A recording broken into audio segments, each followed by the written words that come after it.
앵커브리핑 시작합니다. 최근 국내에서도 폭발물을 설치하겠다는 테러 협박이 전국적으로 많아지고 있습니다.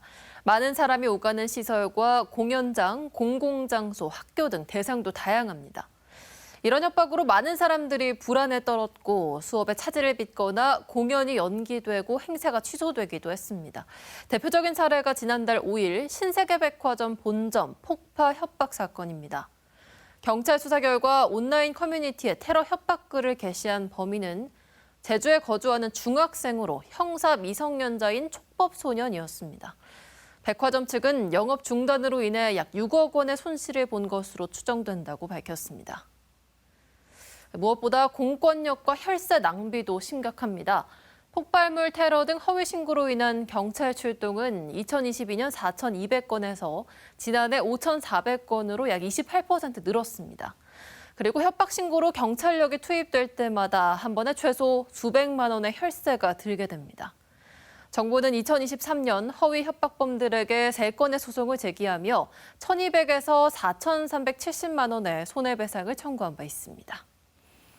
지난 3월부터는 공중협박죄가 신설이 됐습니다. 공중협박죄란 불특정 다수를 대상으로 생명과 신체에 위해를 가하겠다고 협박한 경우 5년 이하의 징역 또는 2천만 원 이하 벌금형에 처하도록 규정하고 있습니다. 경찰청에 따르면 공중협박죄가 시행된 지난 3월부터 8월 말까지 관련 사건은 92건 발생했고 경찰은 64명을 검거했지만 재판에 넘겨진 건 15명에 불과합니다. 특히 미성년자 가해자는 대부분 소년법에 따라 형사처벌이 아닌 보호처분으로 끝나게 됩니다. 법이 있어도 실질적인 처벌은 없는 셈입니다. 결국 시행 초기 단계인 공중협박죄가 솜방망이 처벌에 불과하다는 지적이 나옵니다. 공중협박 사건이 계속되면서 모방범죄 가능성도 제기되고 있는데요. 따라서 전문가들은 처벌 수위를 높이고 손해배상을 적극 청구해야 한다고 강조합니다.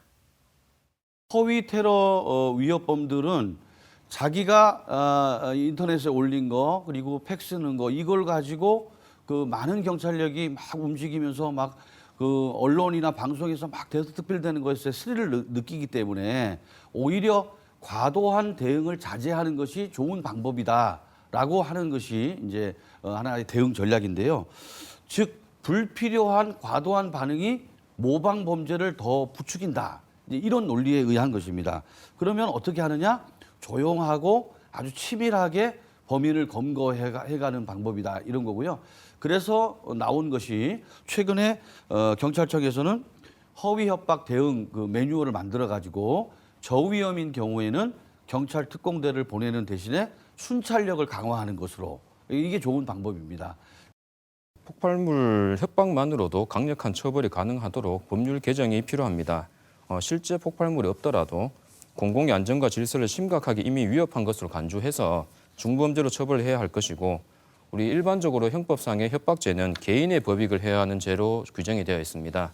그렇지만 공중협박죄는 공공의 안녕이라는 공안을 해하는 범죄라는 측면에서 더욱 강하게 처벌할 필요가 있습니다. 그리고 현재에도 미수법은 처벌을 하고 있지만 공중협박죄는 이것이 발전하게 된다면 소요죄라든지 굉장히 사회적으로 큰 문제가 발생할 수 있기 때문에 처벌의 범위를 미수범뿐만 아니라 예비나 음모 단계까지도 넓혀서 강력하게 처벌하는 것이 필요할 것이라고 생각이 되고요. 그리고 민사적으로도 징벌적 손해배상 제도를 도입할 필요성도 있어 보입니다.